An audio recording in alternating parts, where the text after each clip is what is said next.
आज हम लोग सुबह से सुबह हम लोग चर्च भी गए, वहाँ पे जब संदेश सुना तो हमें लग रहा था कि पवित्र आत्मा चाहता हम यही बात करें जो वहाँ पे कहा। बस वहाँ थोड़ा अलग संदेश था, यहाँ थोड़ा अलग संदेश था। लेकिन आज भी हम जो बात करने वाले थे ना कि ये हमारे हर एक विश्वासी के लिए, आवाज आ रहा है सबको?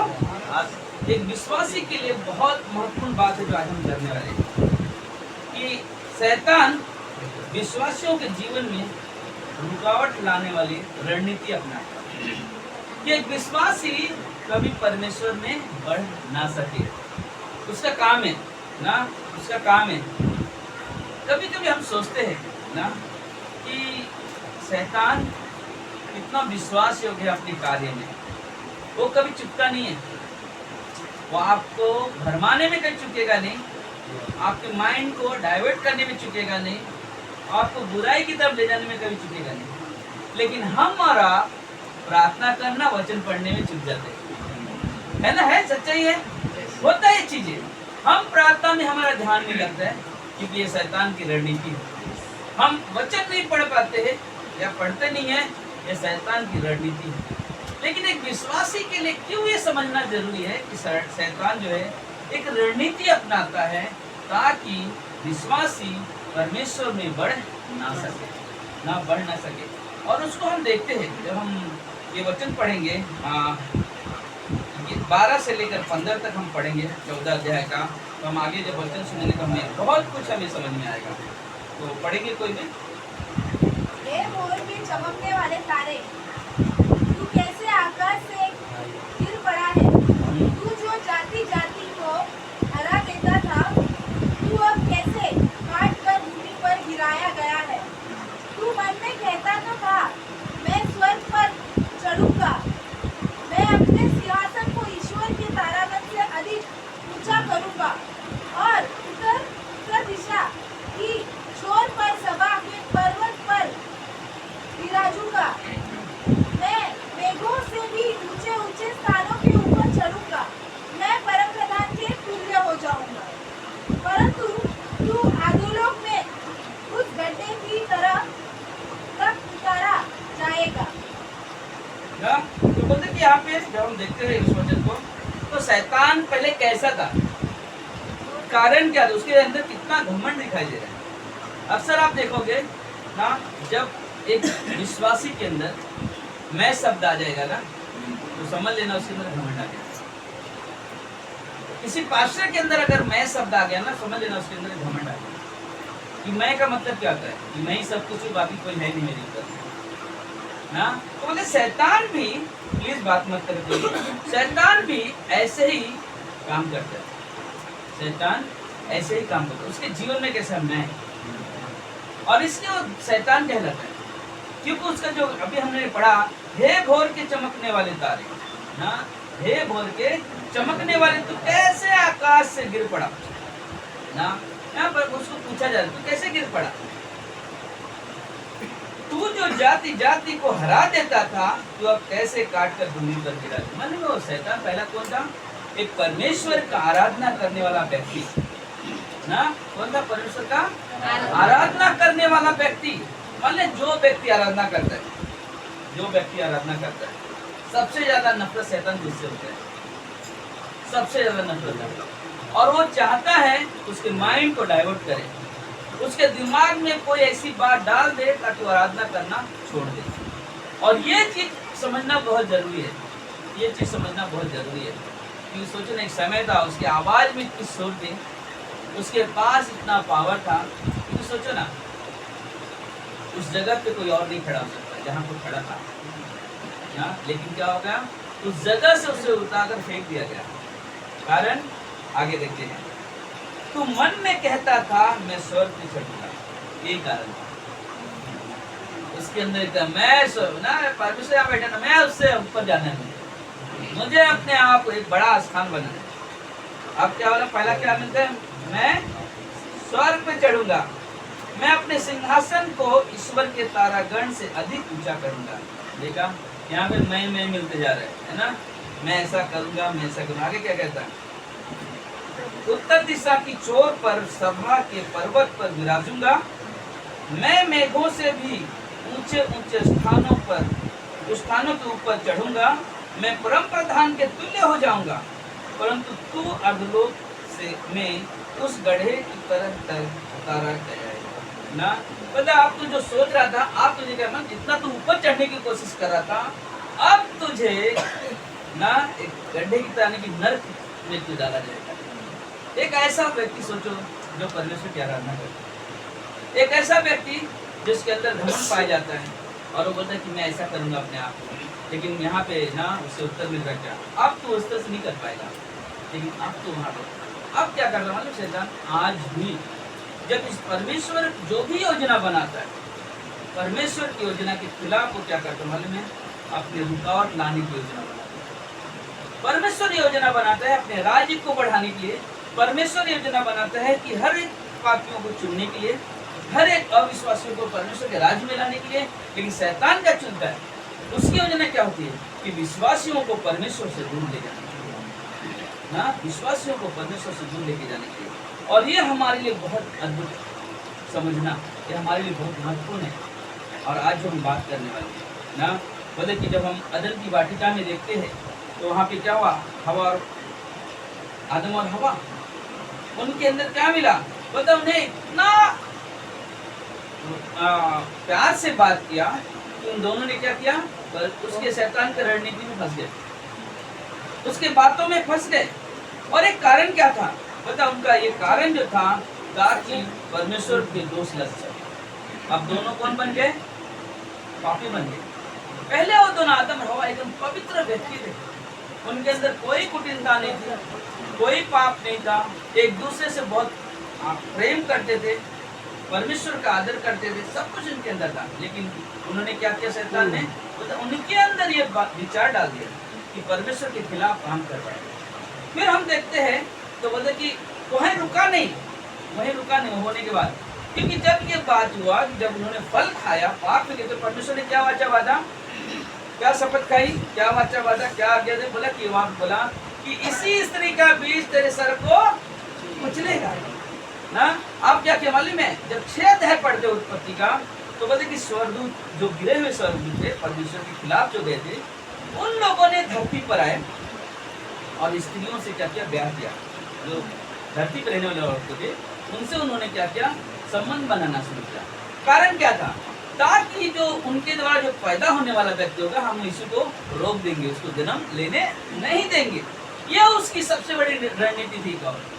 तो उसने क्या किया मालूम, वो लोग जो दुष्ट आत्माएं थे, लोग थे, वो लोग आकर ना धरती पर रहने वाले औरतों के साथ संबंध, तो वहाँ पे लिखा हुआ है उनके जो बच्चे जन्म होते थे कैसे होते थे, दानव ना, दानव सुविधान एकदम बेकार होते थे बोले। लेकिन वहाँ पर भी हम जब देखते हैं तो उनके काम कोई सफल नहीं हो पाया, कोई काम सफल नहीं हो पाया ना, क्योंकि परमेश्वर अपने जो चुनी हुई प्रजा है, अपने चुने हुए जो लोग हैं, परमेश्वर के बारे में सोचता है। लेकिन शैतान क्या करता है, जब हम नंबर के यानी गिनती के 14 अध्याय में देखते हैं 6 से 10 पढ़ेंगे तो बोलते कि वहाँ पे एक ऐसा देश जो इस्राएल देश डर के द्वारा सफलतापूर्वक रोक दिया गया और वादे की भूमि की ओर आगे न बढ़ सके ना, उन्हें रोक दिया गया। आप तुम वादे की आगे नहीं बढ़ पाओगे। आप देखते हो तो लोग क्या करते हैं, परमेश्वर के खिलाफ काम करते हैं ना, परमेश्वर के खिलाफ काम करते हैं। परमेश्वर बोलता है कि ना, इनको मैं वहां पे जाने नहीं दूंगा, क्योंकि इन्होंने क्या किया, परमेश्वर की आवाज नहीं, शैतान की आवाज को सुना। और ये कारण जब हम लोग देखते हैं मत्ती के 2 अध्याय में देखते हैं एक और रणनीति अपनाकर, कौन था वहां पे, हेरोदेस राजा, उसने क्या किया, 2 साल के अंदर जितने भी बच्चों का जन्म हुआ वो सबको मरवा डाला। लेकिन मरवाने के उनके अंदर विचार क्या हुआ कि हम यीशु को मारने की कोशिश कर रहे हैं, कि वो मालूम नहीं उसे कि यीशु कौन है, कहाँ पे जन्म लिया। लेकिन उसने क्या किया, उस यीशु को मारने के चक्कर में उसने क्या किया, कई सारे बच्चों का हत्या कर दिया। लेकिन क्या हो गया, उसकी रणनीति फेल होती चली गई। फिर उसने क्या किया, जब यीशु मसीह, आवाज थोड़ा कम करे चलो, जब यीशु मसीह उन्हें मिला जंगल की तरफ, शैतान वहां पे जाता है, क्या करता है, परीक्षा लेता है ना, परीक्षा लेता है। परीक्षा में क्या हो गया, यीशु मसीह के पास वचन था, यीशु मसीह के पास वचन था, यीशु मसीह ये नहीं बता देख मैं अपने ताकत से सब कुछ कर दूंगा, मेरे सामर्थ्य से सब, लेकिन उसने क्या किया? वचन में लिखा है, वचन में लिखा है, वचन में लिखा है, यही बात उसने दोहराया ना, वचन में लिखा हो दोहराया। तो बोले कि वहां पे जब हम देखते हैं तो बोले फिर भी वो नाकाम हो गया। तो बोले कि आज शैतान इसी तरह मसीहों को उसके जीवन के लिए परमेश्वर की योजना में न पढ़ सके, इसलिए उन्हें रोकने की कोशिश करता है। आज भी जैसे यीशु मसीह को रोकने की कोशिश किया, असफल रहा, लेकिन आज क्या कर रहा है? बोलते कि आप तो यीशु को नहीं रोक पाया, लेकिन आप उसके लोगों को रोकेंगे ताकि वो परमेश्वर में बढ़ ना सके, ताकि वो मसीह जीवन जी ना सके। क्योंकि जब एक व्यक्ति परमेश्वर के पास आता है तो उसके अंदर क्या होता है? जब वो यीशु मसीह में विश्वास करता है तो पवित्र आत्मा से परिपूर्ण होता है, यानी पवित्र आत्मा से भर जाता है। तो पवित्र आत्मा से मिल जाता है तो उसके जीवन में परिवर्तन आता है। जैसे कि गलातियों के 5 अध्याय में देखते हैं हम ना 22-23 में, पवित्र आत्मा का फल क्या है? और उसमें आनंद मिलता है, संयम है, धीरज है, कृपा है, भलाई है, ये सारी चीजें मिलता है। क्या होता है? उसके अंदर एक पवित्र आत्मा का फल आने लगता है। और ये चीजों से वो नफरत करता है शैतान कि इनके अंदर ये फल दिखाई नहीं देनी चाहिए। क्योंकि जब एक विश्वासी, ध्यान रखना, जब एक विश्वासी जब परमेश्वर की तरफ बढ़ता है, शैतान का काम क्या है? मालिक सब इधर ध्यान दो, अजय छोड़ दो उसको ना, और ध्यान की तरफ क्या है? तुम्हारी ओर। आप क्या कर रहे हो? वचन पढ़ रहे हो। आप क्या कर रहे हो? बाइबल पढ़ रहे हो। आप क्या कर रहे हो? अपने घर में घुटनों में जाके प्रार्थना करो। लेकिन उसका काम क्या है? ये प्रार्थना क्यों करे?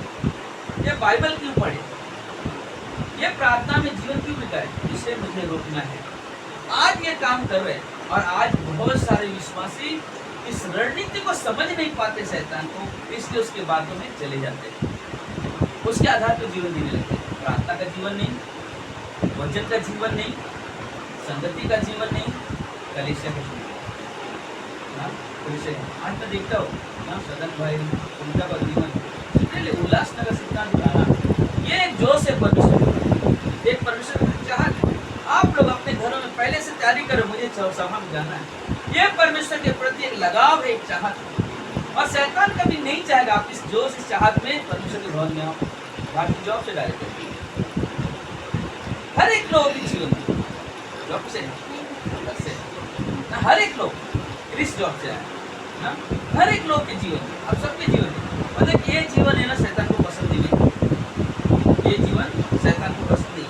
और इसलिए काम क्या करता है मालूम है? परिवारों को अटैक करता है। पहला पत्रस का 3 देखो क्या कहता है? पहला पत्रस 3 वैसे हे पतियों तुम भी बुद्धिमानी से पत्नियों के साथ जीवन निर्वाह करो और स्त्री को निर्बल पात्र जानकर उसका आदर करो, यह समझकर कि हम दोनों जीवन के वरदान के वारिस हैं, जिससे तुम्हारी प्रार्थना रुक न जाए। अब यहाँ पे क्या बता रहा है कि मतलब आप तुमको क्या करना है? इस तैयारी करना अपने आप तुम्हारे अंदर क्या होना चाहिए? अपने एक पति पत्नी के अंदर क्या होना चाहिए? एक अच्छा संबंध होना चाहिए, एक दूसरे का आदर सम्मान होना चाहिए, जिससे हमारी प्रार्थना रुके ना। अगर हमारे बीच में अनबन है, हम कितना भी प्रार्थना कर रहे, हमारी प्रार्थना कभी सुनी नहीं जाती। और इसलिए यहाँ पे परमेश्वर जानता है कि यहाँ पे शैतान इनके जीवन में काम करे। इसलिए परमेश्वर ने हमें आज के समय में, परमेश्वर ने हमें वचन दिया, परमेश्वर ने हमें अपना दास दिया है, बाकी हमें वचन के द्वारा हमें आगाह कर सके, हमें समझा सके, सिखा सके। गलातियों के किताब में जब देखो 5-7 में एक अद्भुत बात निकलती है। तो लोग अच्छे परमेश्वर में चल रहे थे, लेकिन वहाँ पे क्या मालूम है चला? वो लोग ने पढ़ना बंद कर दिया। लिखा क्या मालूम है? भली भांति दौड़ रहे थे, अब किसने तुम्हें रोक दिया सत्य को न माना? तुम अच्छे से चल रहे थे, किसने तुम्हें बताया? कोई पढ़ेगा? 5-7 भली भांति दौड़ रहे थे, अब किसने तुम्हें रोक दिया कि सत्य को न मानो? ना, तुम तो भली अच्छी चल रहे थे, अच्छे परमेश्वर की आराधना, अच्छे परमेश्वर की संगति में चल रहे, क्या हो गया? किसने तुम्हें रोक दिया ना? किसने तुम्हें रोक दिया कि तुम आप परमेश्वर में नहीं चलते हो? परमेश्वर का जीवन नहीं तुम्हारे पास। बोले कि शैतान हमें परमेश्वर के काम करने से विश्वासियों को रोकने के लिए रणनीति हमेशा बनाता रहता है। ये रुकावट वाली आत्माएं विश्वासियों को प्रार्थना करने में, वचन पढ़ने के लिए, उसका हमेशा एक है कि ये परमेश्वर के वचन में अध्ययन ना कर सके, अपने ध्यान उसमें न लगा सके। उनका काम क्या है? विश्वास ही हमेशा बुराई में कहा कि शैतान गर्व से बदल देगा तेरे लोग कैसे ना। कई बार होता है ऐसा कि हम विश्वासी जानबूझ के, हम शैतान तो करते ही है, लेकिन अगर हम वचन नहीं पढ़ेंगे तो हमारी ऑटोमेटिक संसार में चले जाएंगे। एक बार क्या हो गया कि पास्टर सिविल हमारे स्टेटमेंट देते हैं, हमेशा मुझे याद आ गया। तो मतलब कि एक बार क्या हो गया, शैतान परमेश्वर के स्वर्ग के गेट के सामने टहल रहे हैं और अपना कुत्ता नाखून चबा रहे हैं, जैसे रोहन चबाते हैं और जोएल चबाते हैं, तो ऐसे वो अपना कुत्ता नाखून ऐसे कर रहे हैं ना। परमेश्वर ने देखा, बोला अरे क्या हो गया, इतना बहुत टेंशन में घूम रहे हैं, प्रभु क्या बताऊं मैं, कैसे है तेरे लोग, पाप खुद करते हैं नाम मेरा लेते हैं।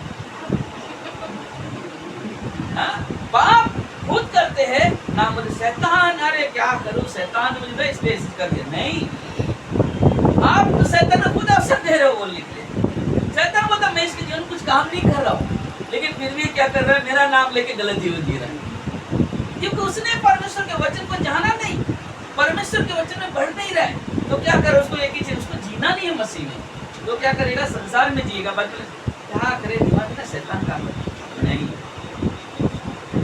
आप तो तैयार हो वचन सुनने के लिए, आप तो तैयार हो परमेश्वर के साथ संगति करने के लिए, तब आप बोल सकते हैं। बोलते ऐसी कई चीजें शैतान मसीह जीवन में जीने वालों को से घृणा करता है। शैतान जो मसीह जीवन जीते हैं उनसे क्या करता है, नफरत करता है, घृणा करता है। उसको ले लो अंदर ही का।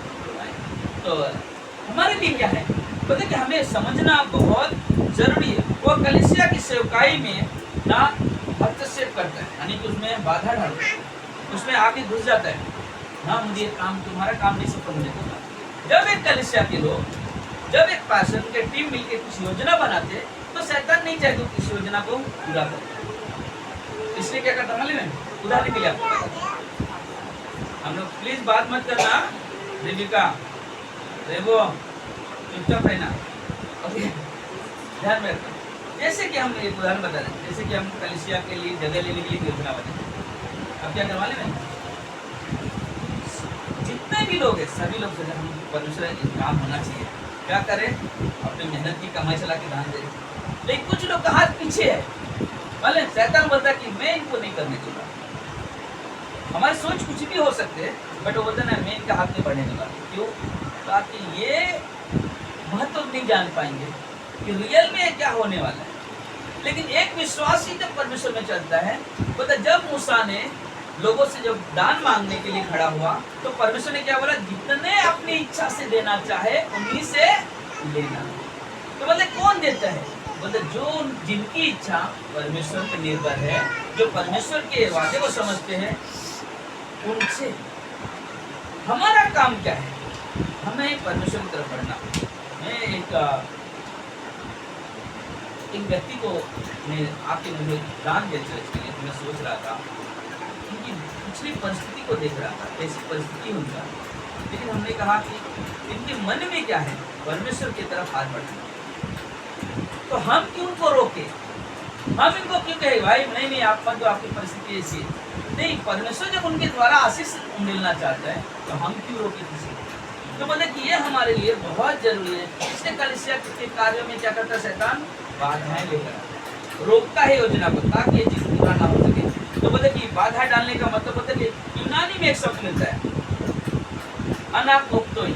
अनाकोप्तोई एक शब्द है यूनानी में, तो बोलते इसका मतलब है कि ना बाधा डाल देना, किस परमेश्वर काम में या किसी काम में क्या करना, बाधा डाल देना।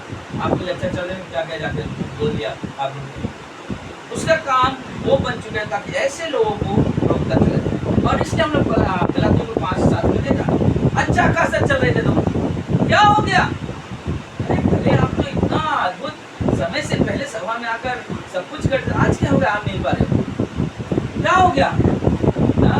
देखिए उन्होंने परमेश्वर के वचन को लोगों की बातों पर अमल किया, लोगों की बातों पर विश्वास करके परमेश्वर में बढ़ना छोड़ दिया। आज उनका जीवन कैसे है, बंधा हुआ जीवन मिलेगा। जितने भी लोग परमेश्वर के वचन को नहीं समझते, इसलिए किसने रोक दिया? बोलता कि कोप्तो करके एक शब्द है यूनानी में, इसे रोक देना। यूनानी में शब्द है कोप्तो का मतलब है रोक देना, बढ़ने मत दो, रोक दो। एक और बोलता कि आप जो रास्ते पे हमेशा चल रहे, बहुत अच्छा रास्ता है, और एक दिन जा रहे हो, दूसरे दिन देख लो बहुत सारे खड्डे ना, बहुत सारे खड्डे, तो क्या हो रहा है? अरे ये क्या है? तो अच्छे से कैसे मैं कई दिन से रोड पे अच्छे से चल रहा हूँ, गाड़ी लेके एंजॉय कर रहा हूँ, ये अचानक खड्डे कहाँ से आ गए? ये हम समझ नहीं, लेकिन क्या हो जाए? कौन क्या है? कौन कैसे? अरे यार ना, बहुत सारे हमें समझना चाहिए। खड्डा कौन किया? रोड को खड्डा कौन करता है? बीएमसी वाले सारे आदमी थोड़ी करने जाएगा खड्डा। बोलता है मसीह के जीवन में रुकावटें आ रही है, मसीह के जीवन में, विश्वासी जीवन में बाधाएं आ रही है, शैतान ये खड्डा कर रहा है ताकि आप भली भांति परमेश्वर में बढ़ न सको, आप भली भांति परमेश्वर में चल न सको। बोलता ये उसका योजना है, ये उसकी रणनीति है कि मसीही लोगों को रोकना, मसीही लोगों को रोकना।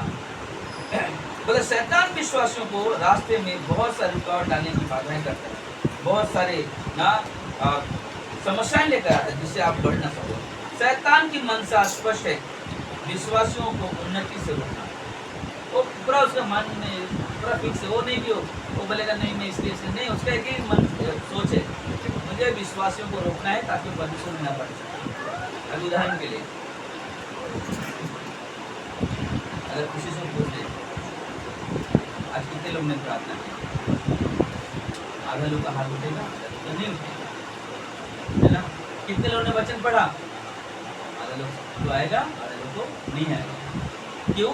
क्योंकि जो परमेश्वर का वचन सुनते हैं, जो वचन मनन करते हैं, बोलते कि परमेश्वर उनसे बातें करता है और उन्हें मसीह जीवन जीने के लिए प्रेरित करता है। ये आपको कैसे चलना है, कहाँ पे बैठना है, किस भाई बहन के साथ आपको बातचीत करना है, बोलते कि वचन से। और जब आप ये नहीं करोगे, शैतान बोल देगा मेरा काम है, ये वचन पढ़ना बंद कर दिया, संगति करना बंद कर दिया, यही तो मैं चाहता हूँ। कौन बोलता है? शैतान की ये सबसे बड़ी ना रणनीति। दूसरा का क्या करता है मालूम है? वो हमारे दिमाग में तनाव पैदा करता है। कहाँ पे?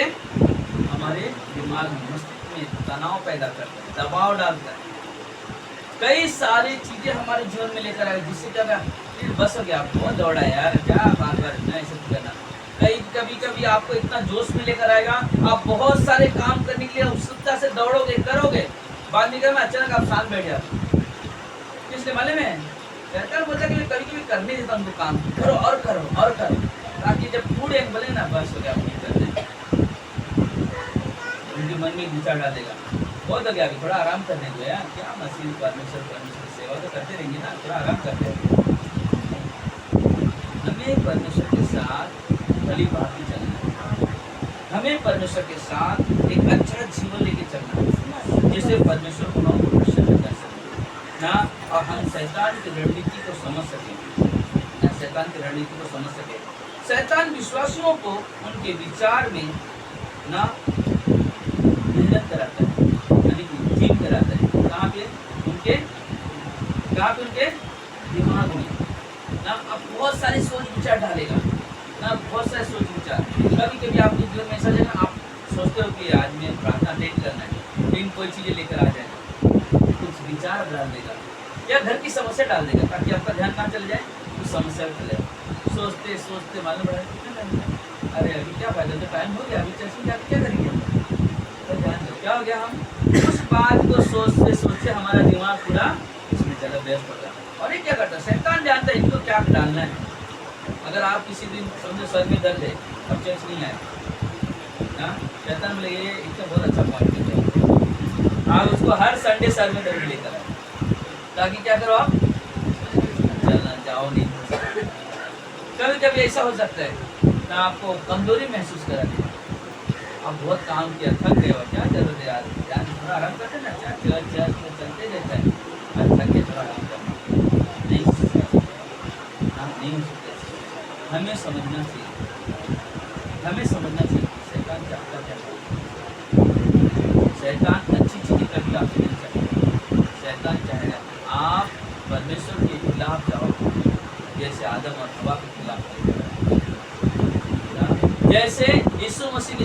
रोकने के लिए उत्पत्ति के 6 अध्याय में उन दानव लोगों को इस धरती पर भेजा, दुष्ट लोग, और उन्हें धरती के औरतों से संबंध बनाकर बच्चे पैदा करवाए ताकि मसीह न जन्म ले सके। लेकिन परमेश्वर की योजना भी जो है उसे कोई रोक नहीं सकता। हालेलुया। परमेश्वर के पास बहुत बड़ी योजना है। आप यहाँ पे बैठो, आपको लगेगा मेरे जीवन में कैसे परमेश्वर की योजना हो सकती है योजना। आप भली बात दौड़ो तो पहला परमेश्वर आपको बता देगा आपके जीवन से परमेश्वर क्या चाहता है। परमेश्वर आपके जीवन, किसी भी व्यक्ति को आप नहीं बोल सकते इनका जीवन जरूरत नहीं परमेश्वर को। हर एक व्यक्ति का जीवन बहुत कीमती है परमेश्वर के लिए, और उतना ही ना नफरत है शैतान को आपके जीवन से। लेकिन हमें समझने की जरूरत है। हमें समझ, जब हम लोग किसी को 6 अध्याय पढ़ते हैं तो वहाँ पे लिखा हुआ शैतान के सामना करने के लिए बहुत सारे हथियार दिए गए, बहुत सारे हथियार दिए। हम कैसे शैतान का सामना कर सकते हैं? अगर आपके पास रियल में विश्वास की ढाल है, आप हर युद्ध का सामना कर सकते हैं। अगर विश्वास की ढाल नहीं है, आप निराश हो जाओगे। उदाहरण के लिए विश्वास की ढाल को एक बात है, समझो आपने प्रार्थना की, अरे होगा क्या प्रार्थना? हमने कल भी किया, पहले परसों से समझने वाला, जब आप प्रार्थना करते हो ना, प्रार्थना ऐसा नहीं होता है। उदाहरण के लिए आपके जीवन में कुछ तकलीफ चल रही है, आपने क्या किया? बहुत आत्मा की गहराई से जाके घर में प्रार्थना किया। बाद में क्या करूँगा ना, उसी बात की चर्चा लोग जा रहे, मेरे जीवन में ऐसा चल रहा है, मेरा लाइफ है। प्रार्थना का कुछ मतलब है क्या? जब आपने प्रार्थना किया ना, ये सोच लो कि परमेश्वर तक मेरी प्रार्थना पहुंच गई है। मैं किसी को बोलूंगा ना, वो प्रार्थना थोड़ी मेरे सुनने वाला है, सुनने वाला मेरा परमेश्वर है। मेरा काम है परमेश्वर के ऊपर प्रार्थना कर दिया तो भूल गया मेरे क्या जरूरत, और वो समय पे मुझे जवाब देगा, उस समय पे मुझे जवाब देगा। मेरा काम है परमेश्वर पर निर्भर रहना। इसलिए हम कभी नहीं सोच सकते, कोई भी व्यक्ति नहीं सोच सकता मेरे जीवन में क्या योजना है।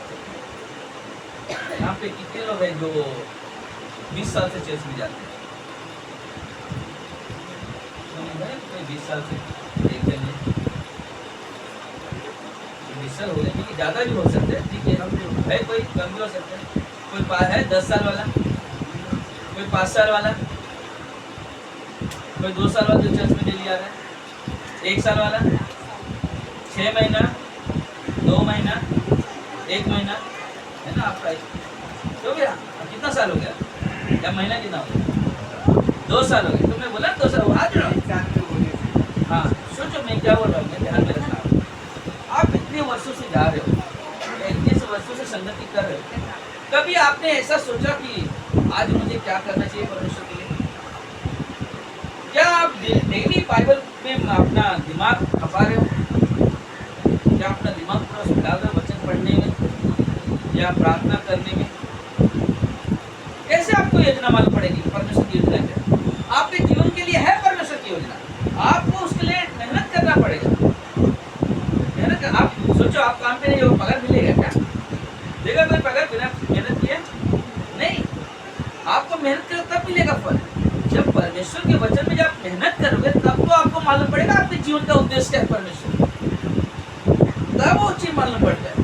जब आप चलोगे करोगे तो हमें भी दिखाई देगा ये व्यक्ति कितना, क्योंकि परमेश्वर क्या करता है, जब कलीसिया में लेकर आता है लोगों को, जब कलीसिया में लोग बढ़ने लगते हैं तो उनके जीवन को पास्टर को अगुवाई करता है पवित्र आत्मा, उनके जीवन को देखकर क्या करता है, उन्हें अपनी संगति में लेकर आगे बढ़ता है ताकि वो परमेश्वर के कार्य में इस्तेमाल में आ सके, परमेश्वर कार्य में इस्तेमाल में आ सके।